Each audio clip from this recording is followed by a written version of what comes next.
안녕하세요. 책 데이트 시간입니다. 오늘은요, 캐서린 폰더의 보이 법칙이란 책에 대해서 소개해 드리겠습니다. 국일 미디어에서 나왔고요. 이 책을 사게 된 과정이 아주 재미있어요. 어제 집에 오면서 그 알라딘 중고 서점에 들렀거든요. 검색을 하고 책이 있다는 것을 확인하고 가서 바로 제가 책을 찾았는데요. 책을 보다 보니까 다른 책들도 구경하고 싶잖아요.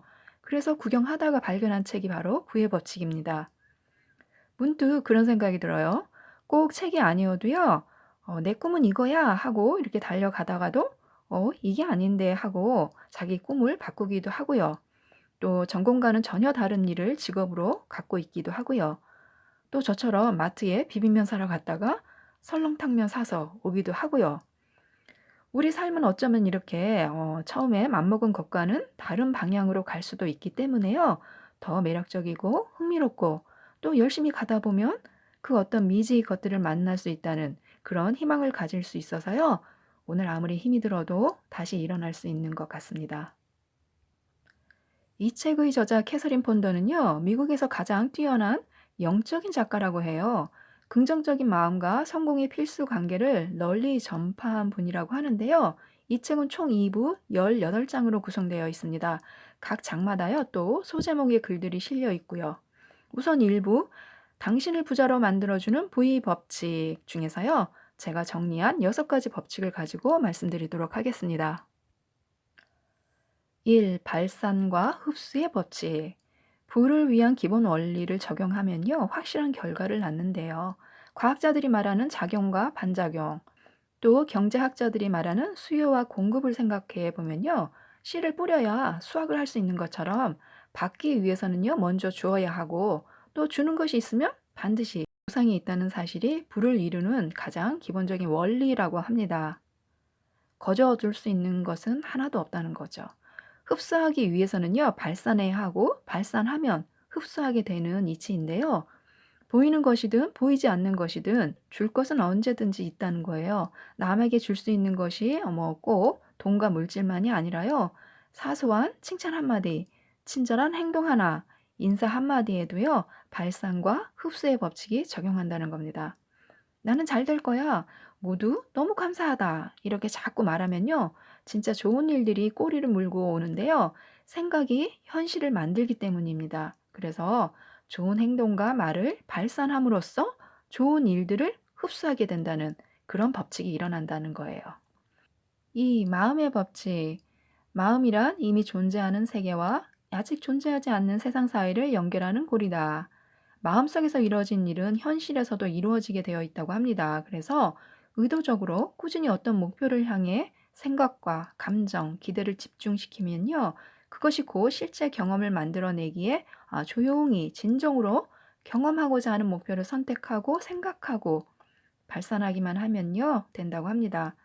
즉, 열망하는 대상을 우리 쪽으로 끌어들이기 위해서요. 먼저 의도적으로 자신이 열망하는 것들을 마음으로 자꾸 이렇게 발산을 해야 제한된 사고 습관이 굳어져서 제한된 결과만을 얻는 그런 불행을 막을 수 있다고 합니다. 3. 창조의 법칙. 첫째, 진정으로 원하는 목표와 계획을 글로 적는다. 목표를 향해 간절한 열망을 불태우고 달성 계획을 글로 적어서요. 날마다 확인하고 수정하는 그런 과정을 반복해야 한다고 합니다. 둘째, 상상력을 발휘하여 그 계획이 실현되는 과정을 마음속으로 그린다. 셋째, 목표 달성을 끊임없이 스스로에게 확인시킨다. 창조의 법칙은요, 열망과 그 열망을 향해 건설적으로 행동을 취하는 그런 단계입니다. 하나의 목표에 집중함으로써 열망은 생겨나는데요. 하나의 큰 목표에는 몇 가지 작은 소망이 연결되어 있기 마련이잖아요. 그래서 큰 목표가 달성되는 순간 그 나머지 것들은 자동적으로 성취된다고 합니다.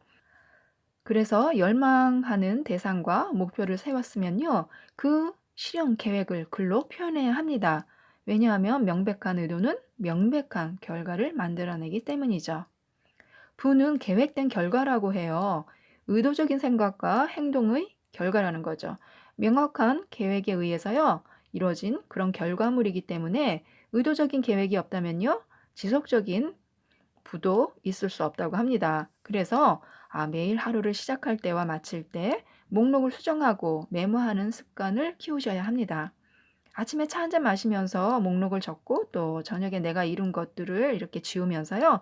하루 잘 마무리한 데 대한 감사의 시간을 가지면 나의 노력이 이렇게 눈에 보이니까 더 알차게 생활하려고 하지 않을까 하는 생각을 했습니다.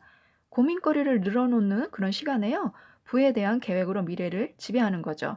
당신이 할 수 있는 것과 할 수 있다고 꿈꾸는 것은 무엇인가? 바로 그것을 시작하라. 용기 속에 천재성과 힘, 그리고 마법이 들어있다. 이 말은요, 괴테의 말인데요. 마음에 담아두시면 아마 도움이 되실 것 같습니다. 4. 상상력의 법칙. 지금까지 목표와 실행 계획을 작성하고 또 매일 확인하고 수정하는 습관을 들였잖아요. 그럼 그 다음에는 뭘까요? 바로 상상력을 발휘할 단계입니다. 성공은 먼저 마음속에서 이루어진다고 하는데요. 성공을 마음속에 그리면서 인내하면서 끊임없이 상상하는 시간이 필요합니다. 왜일까요? 성공에도 시간이 필요하죠. 이런 상상의 시간이 없다면 쉽게 포기해버릴 수 있기 때문입니다. 그랬으면 좋겠다. 이 정도로 생각하지 말고요. 정확하게 진정으로 원하는 것을 상상해야 합니다. 의지와 이성에 연연하지 말고요.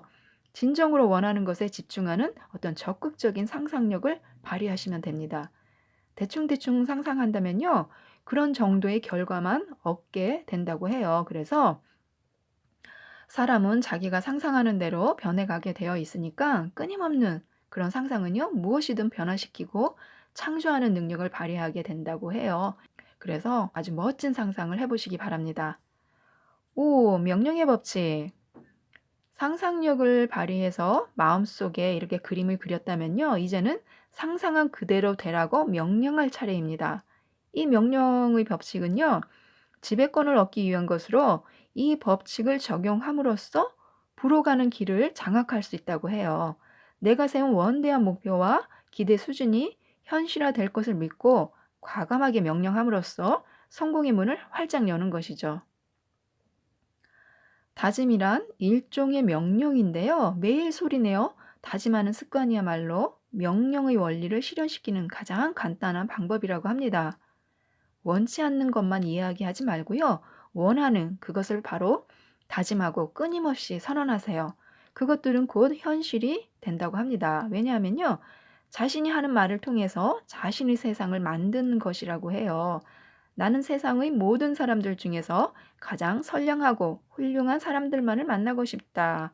그리고 지금 그런 사람들을 내 앞으로 끌어들이고 있다. 이렇게 자꾸 명령을 하면요. 진짜로 그럴 가능성이 훨씬 높다고 합니다.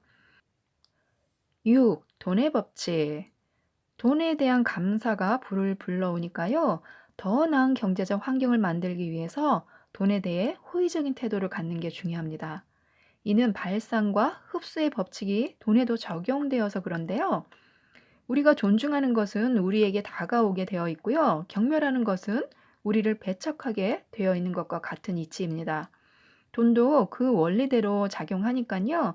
돈에 대해 올바른 마음가짐을 가질 때 경제력 또한 증가한다고 합니다. 그렇기 때문에요. 돈을 귀중히 여기는 태도를 지녀야 하고요. 돈 역시 그에 대한 답례로 우리에게 이끌리게 되어 있다고 합니다. 내 호주머니에, 내 지갑에, 내 통장에 돈이 들어와서요. 쏙쏙 꽂힌다는 거죠. 그런 상상만으로도 아주 기분이 좋아집니다. 에머슨은요. 만사에는 다 저마다의 값이 있고 그 값을 치르지 않으면 그 어떤 것도 결코 손에 넣을 수 없다. 이런 말을 하는데요. 우리가 일하면서 그것이 마음에 맞지 않아도 인내하는 마음, 또 처한 상황에서 꾸준히 최선을 다해야 하는 데는요. 분명한 이유가 있을 겁니다. 그걸 우리가 뛰어넘을 때, 인내할 때 더불어서 부도 따라온다는 것이겠죠. 2부에서 뵙겠습니다. 이상 책데이트였습니다. 감사합니다.